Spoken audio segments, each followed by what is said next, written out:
And we are back. Glenn's computer just died on us at the last second there, but he's back. It was literally 3 seconds after it went off, you came back. So we just missed it. Okay, where was I? So my next question is, he has said he seemed open to the idea of, if not just flat out in support of, theocracy. So do you think he will implement, theocratic policies?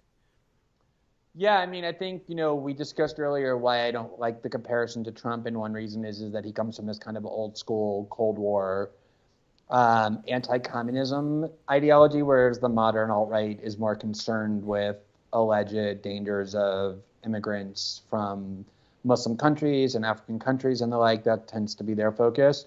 But a second reason is that a major part of Bolsonaro's political appeal and political ideology and identity is this evangelical fanaticism that has taken over large parts of Brazilian politics and political life. And even though Trump kind of nods to that, I mean, it's not really a major part of his worldview, whereas Bolsonaro absolutely has relied upon this very fanatical, religious, retrograde political movement that cares almost entirely about religious and social issues. And so I think that, he said things like, in the religious context, the minority has to bow to the majority.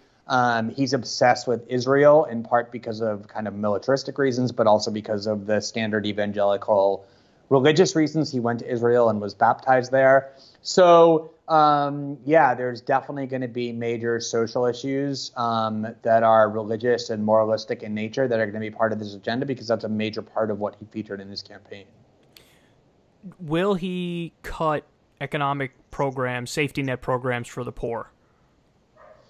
So this is one of the big question marks, is because, and I think this has been part of some of the misunderstanding about Bolsonaro, where it's getting claimed, kind of like it gets claimed with Trump, that this narrative that people were suffering economically and voted for him for that reason doesn't work, because it was rich segments of the country that voted for Bolsonaro. And it is true, the rich segments of the country voted for Bolsonaro. But in Brazil, only a tiny percentage of the population can be classified as rich, no matter how broadly you want to define that term. The vast majority of people are poor by any measure. So there is a serious question mark about how far you can go in cutting safety net social programs in a population where roughly 60 to 70% of the people are barely above the subsistence level and need those programs in order to survive, and maybe another 10 to 15% rely on them to just stay kind of hovering around the poverty line. To what extent will they tolerate cutting deeply into social programs before there's serious social unrest, meaning like real instability? I mean, that's the thing, is that Bolsonaro has a lot of popular support behind him, but Brazil is a huge country of 210 million people. It is a country that is very well armed in terms of the favelas, the slums, where Bolsonaro wants to go and unleash the military and the police to just indiscriminately kill people. And the thing that would probably cause instability more than anything else is cutting some of these social programs that the Workers' Party implemented and kind of got people attached to and dependent upon. So how far his economic guru, Paulo Guedes, can actually go, how much the Congress is going to be willing to risk re-election in order to take away programs from the poor, remains to be seen. The main thing they want to do is what they call pension reform, which is kind of just like cutting Social Security. Retired people who no longer work depend upon these payments. It's, I think, 25% of the national budget. That's the thing they really have their eye on first. The idea of taking away what I described earlier as Bolsa Familia, or some of these really, small but necessary anti-poverty programs, that's going to take a much bigger haul to make the population swallow. So the first big test is whether Paulo Guedes and Bolsonaro can cut pensions that people, have worked their whole lives in order to earn and be vested in. I'll be interested to see if he'll be as brazen as the right in the U.S. on this front, because one of the things that's fascinated me is their ability to just flat out lie. I'm talking about the Republicans in the U.S., And, like Trump, for example, has been out there saying, oh, the Republicans are going to protect your pre-existing conditions. We're not going to take away your protection for your pre-existing conditions. And he's saying that at the exact same time that his administration is involved in a lawsuit to try to take away protections for pre-existing conditions. So I'm very curious. Yeah, he's actually been, not only has he been saying we're protecting, he's saying the Democrats are trying to take away pre-existing conditions and we're the ones fighting to protect them. I'm genuinely amazed by his ability to just say whatever he wants and just have no connection to reality and get away with it almost, because he just makes it so that there's always a counter narrative. Whatever the fact checkers or whatever you want to call them on CNN say, he can always say, well, they have a terrible track record, fake news, I'm the one that's telling you the truth, and then all of a sudden it becomes a 50-50 proposition. So I'm curious to see if the rise of the right around the world reflects that, or if it's going to be, if maybe Bolsonaro will take a hands-off approach when it comes to social programs for more practical reasons like you just laid out. Final question on Bolsonaro is, he famously said that he would kill 30,000 of his political opponents. Do you think that's true? And if so, I mean, you're in left-wing circles. Does that scare you? Well, I mean, the entire Bolsonaro rise is frightening to anybody in public political life who's not part of his movement. Not only, 4 months ago, Bolsonaro went on Twitter and personally attacked me with an epithet used for gay people, basically the equivalent of faggot. My husband is an elected official with the left-wing Socialist Party, PSOL, that kind of broke off from PT when it became too neoliberal and ran to its left. And the person who stabbed Bolsonaro the month before the election and almost killed him was a member of PSOL up until 2013. So he blames my husband's party for his stabbing. My husband serves in the Rio de Janeiro City Council with Bolsonaro's son, who's an elected official. All three of his sons are. One of them is a city council member in Rio de Janeiro. And my husband currently has a petition pending to remove Carlos Bolsonaro from the city council chamber because he posted pictures threatening peaceful protesters against his father using pictures of torture. So, sure, we've had very direct personal confrontations with him.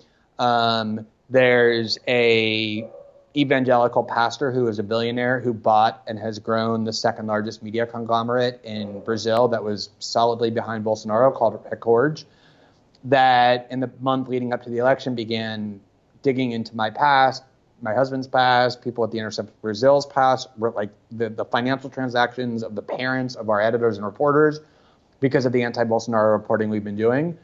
So, yeah, when someone gets elected to the presidency who has been spending the last 30 years talking about the need to slaughter political dissidents, and when he specifically praises the very people who in the 1970s and 80s closed media outlets, arrested journalists, tortured them, disappeared them, and killed them, that's a risk that I pay attention to and take seriously. At the same time, Brazil now is a country that has been democratic for 33 years, and there's a whole generation of editors and journalists and judges and military members and members of Congress steeped in the idea that democratic principles matter. And I think that it's not going to be so easy to just steamroll over everything the way he might like to do. So I don't want to be, gullible and blind and just close my eyes to risks that are coming because they're too unpleasant to face. But I also don't want to be panicky and hysterical and kind of gloomy. You have to calibrate those risks. Life is never free of risk. But there's no question that Jair Bolsonaro is a serious menace to the right of dissent, to a free press, to basic democratic principles, and to human rights. He's portrayed himself explicitly as such, has a 30-year record of demonstrating that he means it, and I believe that he does. And so, unlike Trump, who says a lot of things, sometimes to be provocative, sometimes to get attention, sometimes to be manipulative, sometimes to be trolling, and sometimes because he really is that poisonous inside, Jair Bolsonaro is a truly hateful ideologue, like the real deal, who was already part of a military dictatorship that he wants to restore with him at the helm. And so, yeah, I think that those dangers ought to be taken seriously and not just dismissed as playful rhetoric. Okay, last question, and that's heavy, what you just hit me with there. Terrifying, to be honest. While I have you here, I have to ask you, what's your take on the Trump presidency to this point? I mean, I think that by and large, Trump has proven to be what he said he was going to be and what we all saw that he was during the campaign. I don't really think there's many things that have been surprising. He has presided over an economy that, not really due to him, but nonetheless has been thriving from the standard metrics that people who talk about those things use to evaluate the economic success of presidencies. It's obviously not a good economy to be a worker in. Wages are horrible. Working conditions are terrible.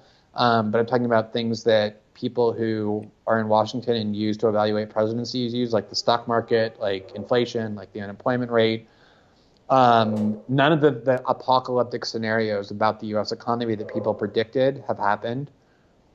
He hasn't started any new wars. He certainly intensified bombing campaigns in Iraq and Syria.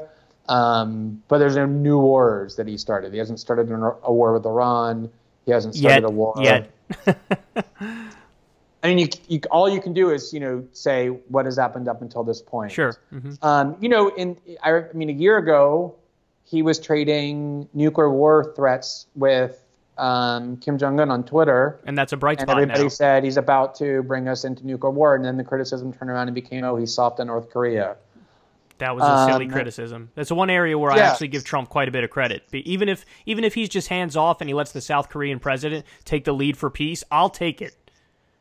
Right, and I mean, he's also, gone after trade imbalances and trade inequities that people on the left for a long time have been complaining about, whether it's NAFTA or the TPP or China's unfair trade practices that have harmed the American worker. These have been, causes on the left for many years.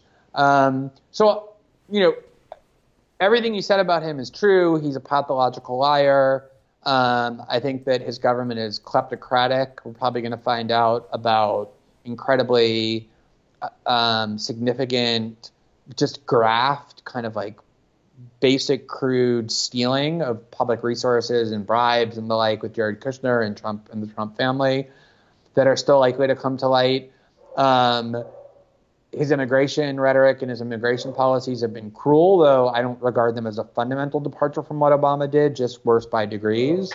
And in foreign policy, I think he's been worse in some cases and then better in others. Outside of North Korea, what's better? Well, I think he's kept the U.S. largely out of Syria in a way that I don't think Hillary Clinton would have done. I think she would have involved the U.S. much more in the conflict in Syria. Aren't we permanently there? I mean, yes, but it's a question of degree, right? So you're saying Hillary would have done more. She would have gotten us more involved. She said she would, right? She was committing to things like no-fly zones. Trump said we wouldn't get involved at all, but he still allowed us to be put there. And I don't think he's driving that. I think it's more our generals, but he was like, whatever, do what you want to do. Right. Well, and I just think that Hillary was, I think that in a lot of ways, Trump's foreign policy is a continuation of Obama's. And I think that, if you look at his efforts to try and reduce tensions with Russia, the doomsday clock is 2 minutes before midnight for two principal reasons, one of which is climate change that he has severely exacerbated in a devastating way by pulling out of the Paris Accords and just refusing to recognize it as a problem. But the other is the threat of nuclear war, primarily between the U.S. and Russia. So anything that pulls down tensions between the two countries I consider to be a positive, although he just announced his intention to pull out of a serious nuclear arms deal. I guess what I'm saying is there are a lot of horrible things to his administration. The realignment of the U.S. even further toward the sort of Saudi, Emirati, Israeli axis. And you can put Russia in there too. And then his linkage to, he just recently spoke to Bolsonaro, who we've been talking about, and Bolsonaro worships Trump, and Trump therefore likes Bolsonaro.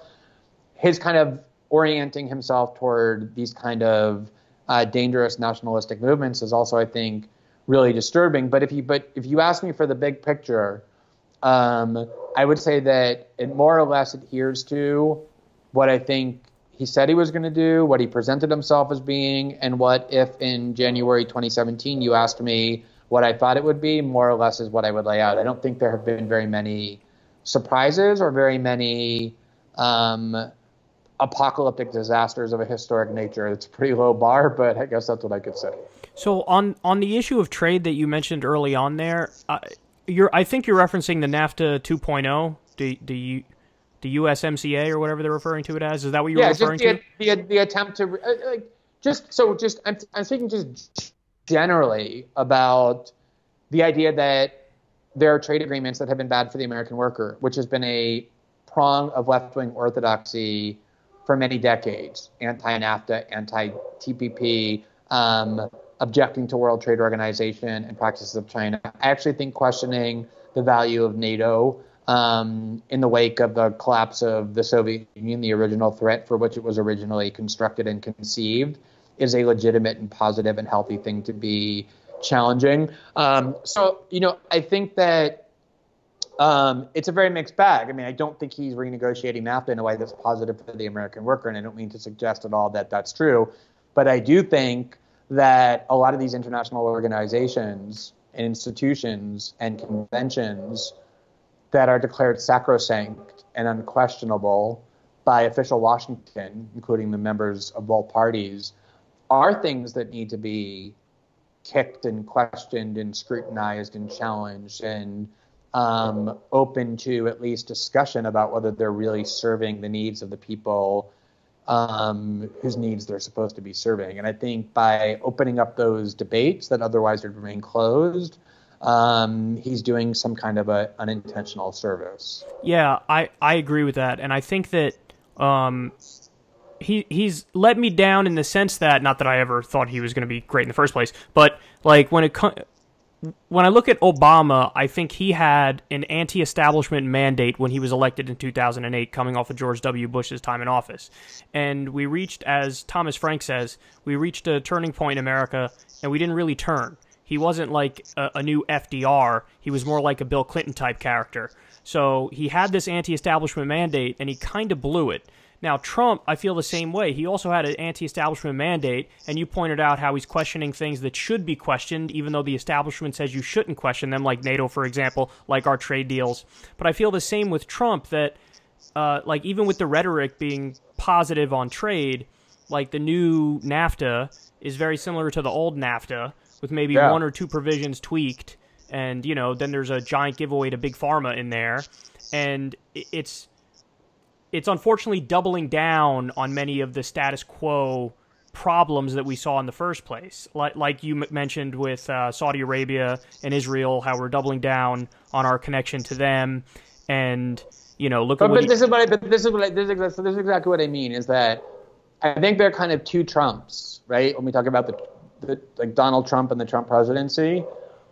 One Trump is the kind of just the daily insanity of the stuff he tweets, the lies he tells, like the totally reality-deprived statements he issues, just kind of the circus that he purposely creates and places himself as its ringmaster so that he can be the center of media attention, which is the thing he loves most. Then there's the kind of policy apparatus. And oftentimes, if not in the majority of cases, what's being done on a policy level has very little to do with, and sometimes is actually the opposite of, what's being said and done in the realm that our eyes are constantly being diverted to, which is the Trump on Twitter and the Trump who just constantly draws attention to himself. And in that realm, the realm of policy, I think Trump is in many ways a continuation of what Obama was doing. And more often than not is just a continuation of what the Reagan and the Bush 1 administrations were, in terms of dismantling the system of regulations, putting reactionaries on the Supreme Court. Even this whole obsession now and heading towards the midterm with the caravan and sending the troops to the border. This is classic Karl Rove. This is Karl Rove putting gay marriage amendments on the ballot to draw all the evangelical voters out and turning the election into a cultural war with utterly inconsequential for the majority of the population distractions about social issues. That's all he's doing, is it's a political tactic. So if you kind of ignore Trump the tweeter and Trump the trumpeteer and look at Trump, the Trump administration, the policy apparatus, I think it's much more normal and much more of a continuation of a combination of Obama and Reagan Bush than it is some wild deviation. There are some wild deviations that are isolated. Some of them are good. Most of them are bad.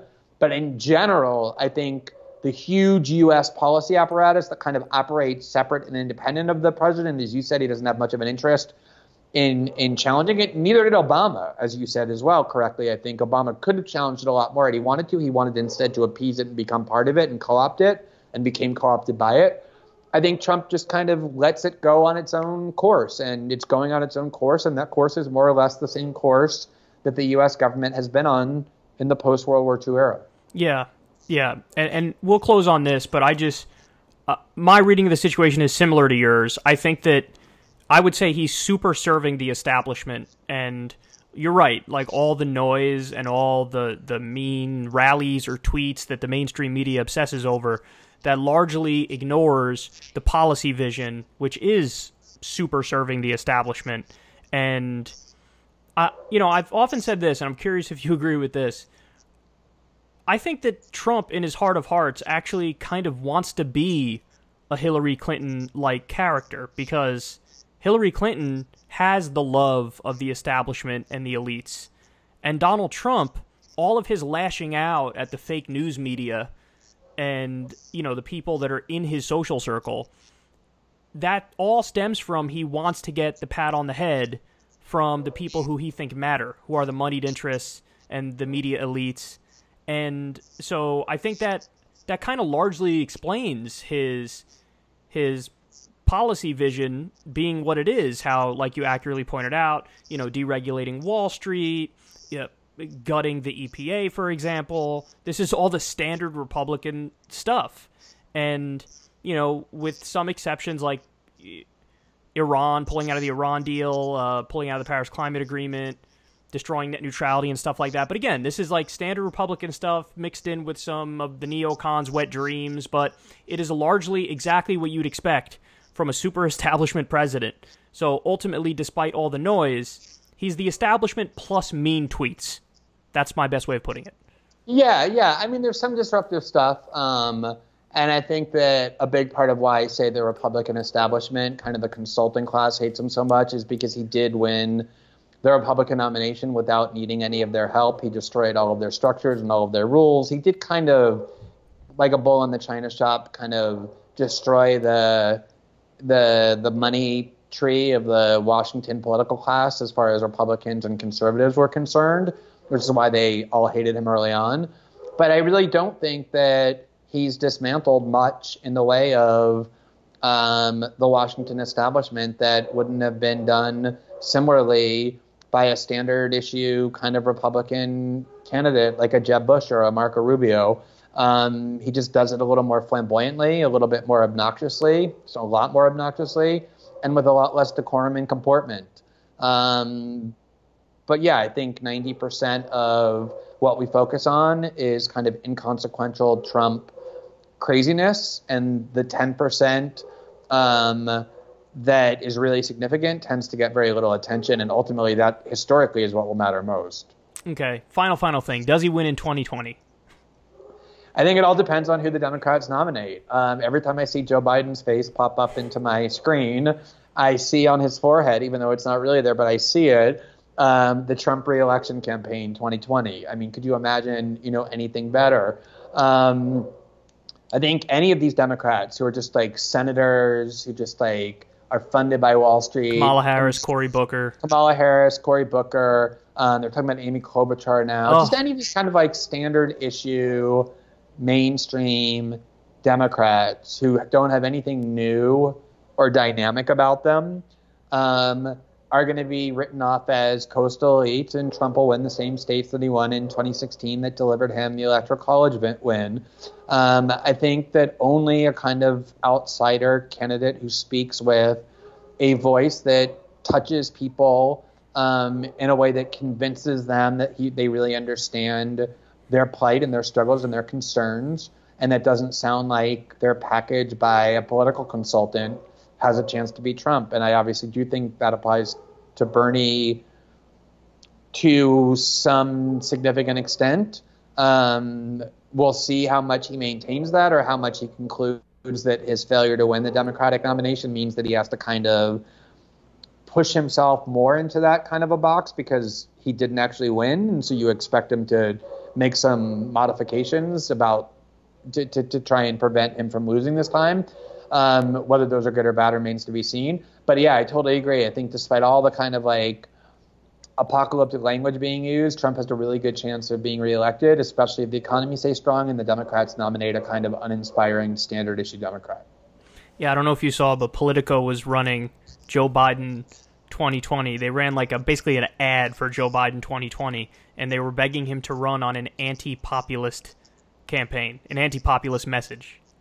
Which is exactly what he'll do. I mean, he's from Delaware. He spent his entire, time in the Senate serving the interests of the banks and the credit card companies from Delaware. He wrote the horrible bankruptcy legislation and sponsored it. He was a major architect and vocal advocate as the Senate Foreign Relations Committee chairman in 2002 of the war in Iraq. And then he was part of an Obama administration that bailed out Wall Street and that presided over, immense suffering and a shrinking of the middle class that I think will just be pinned to his forehead in exactly the way that Trump is hoping for. Yeah. All right. Well, Glenn, thanks so much for joining me, man. I really appreciate it. All right, Kyle. It was great to talk to you. Everybody, follow Glenn on Twitter. It's at G Greenwald, right? Yep. It's at G Greenwald, and read his stuff at The Intercept. And is there anything else you want to plug, Glenn? No, I'm not in a plugging mood. All right. Well, thanks so much, man. I really appreciate the conversation. Kyle, great to talk to you again. All right, great talking to you too. Bye. Bye.